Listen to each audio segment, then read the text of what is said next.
हम 2D geometry और 3D geometry में किन्हीं भी दो पॉइंट के बीच का डिस्टेंस का डेरिवेशन करने वाले यहाँ पे। तो मान लीजिए हम जानते हैं ज्योमेट्री में क्या होता है, ये इस टाइप से ग्राफ होता है। हमने ग्राफ पेपर में बहुत काम किया है।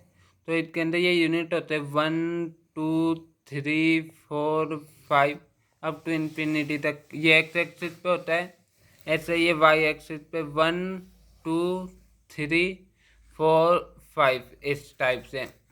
इस वाले क्वाड्रेंट को हम बोल देते फर्स्ट क्वाड्रेंट। ये बेसिकली हमने नाम ही दे रखा है इसे फर्स्ट। ये सेकंड। जैसे घड़ी इस टाइप से चलती है तो हमें घड़ी का ऑपोजिट डायरेक्शन में रोटेट करवाना है।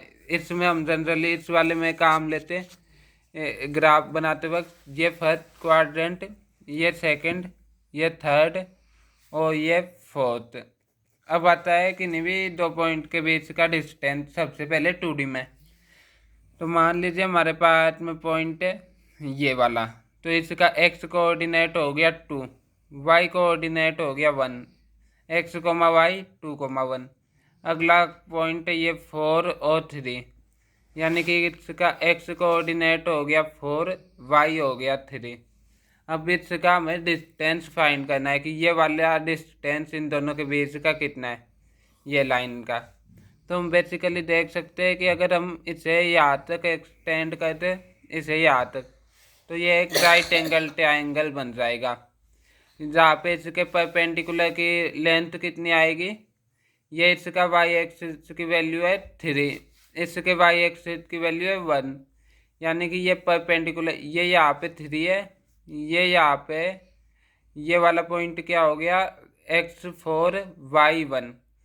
तो फिर बाद में हमारे पास में ये वाली परपेंडिकुलर की लेंथ आ जाएगी 3 - 1 यानी कि 2। परपेंडिकुलर इज इक्वल टू 2 और बेस ये 2 है, ये 4 है, यानी कि 4 - 2, यानी कि बेस की वैल्यू भी हमारे पास में आ जाएगी 2। तो फिर बाद में परपेंडिकुलर आ गया ये 2 और ये बेस 4 - 2 बेस 2 आ गया। अब हमें ये हाइपोटेनस फाइंड करना है।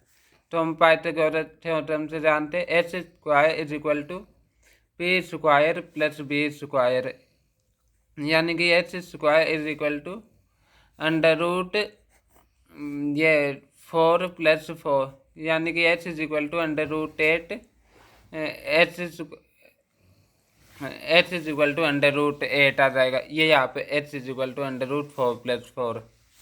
तो यहाँ से हमें क्या पता चल गया, ये वाले हमारे पास में लाइन की डिस्टेंस आ गई। तो इससे हम लिख सकते हैं ये पॉइंट ए ले लिया, ये पॉइंट बी।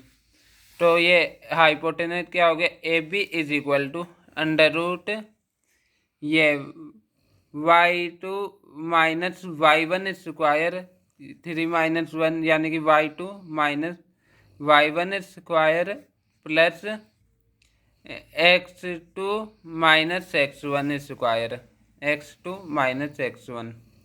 अब चाहे तो हम इसे x1 ले ले या फिर चाहे तो इसे x1 ले ले, लेकिन अगर हम इसे x1 लेंगे तो इसे y1 लेंगे, कोई मेन फर्क नहीं पड़ेगा। क्योंकि अगर ये नेगेटिव वैल्यू भी आ गई x2 - x1 की, तब भी हमारे पास में ये स्क्वायर में तो -2 का स्क्वायर भी 4 होएगा और अकेले सिंपल 2 का स्क्वायर भी 4।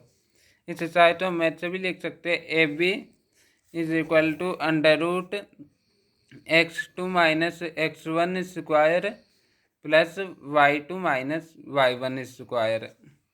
अब इसके अंदर हम करते हैं इसे 3D में। अब 3D में क्या होएगा, एक और एक्सिस आ जाएगा, जैसे कि ये तो हमारे पास में हो गया एक्स वाई प्लेन। इस पूरे के लिए जेड कोऑर्डिनेट जो है वो है 0, x, y, z, जो कि इस वाले केस में 0। अब ये पॉइंट हमने 3D में ले जाएंगे तो ये पॉइंट यहाँ की जगह 2,1 की जगह ये 1 यहाँ पे एयर में आ गया, यहाँ पे 1 पे। तो फिर x ये एयर में आ गया, जैसे कि फॉर एग्जांपल हम इस बी पॉइंट को ले लेते 4,3,1 यहाँ पे कहीं पे एयर पे बी है 4,3,1। तो बी का डिस्टेंस कितना होगा, तो बी डिस्टेंस के लिए बेस तो बन जाएगा ये ए बी बन जाएगा। बेस ए बी जो पहले ए बी था वो इसका बेस हो जाएगा।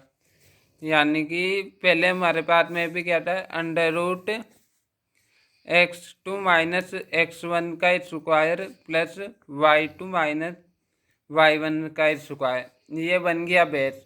और हाइट क्या बन गया, इसका नया z एक्सिस, वो क्या होएगा, ये वाली लेंथ जो कि हो जाएगी z2, इसका z कोऑर्डिनेट माइनस इसका z कोऑर्डिनेट, परपेंडिकुलर बेस, ये हो गया base perpendicular is equal to ये अंडर रूट,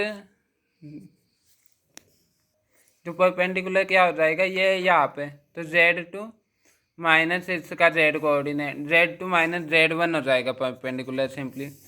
तो हम इसे लिख सकते हैं z2 माइनस z1। तो फिर बाद में अब हम इसे इसमें पुट करते हैं एस की इक्वेशन में, तो ये बन जाएगा S square is equal to under root hypotenuse, क्योंकि हमें ये वाला फाइंड करना ए, और ये हवा में जो भी है वो वाला न्यू ए बी, उससे हम ए बी डैश लिख देते हैं। A B dash is equal to ये बेस स्क्वायर, जो कि हो जाएगा इसका स्क्वायर करेंगे तो ये रूट जाएगा, A B dash square is equal to x2 minus x1 का square plus y2 minus y1 square plus ये परपेंडिकुलर का स्क्वायर पाइथागोरस थ्योरम से z2 माइनस z1 का स्क्वायर। तो ये ए बी डैश आ जाएगा हमारे पास में, A B dash is equal to under root x2 minus x1 square plus y2 minus y1 square plus z2 minus z1 square. तो ये 3D में भी डिस्टेंस का फॉर्मूला डिराइव हो गया है।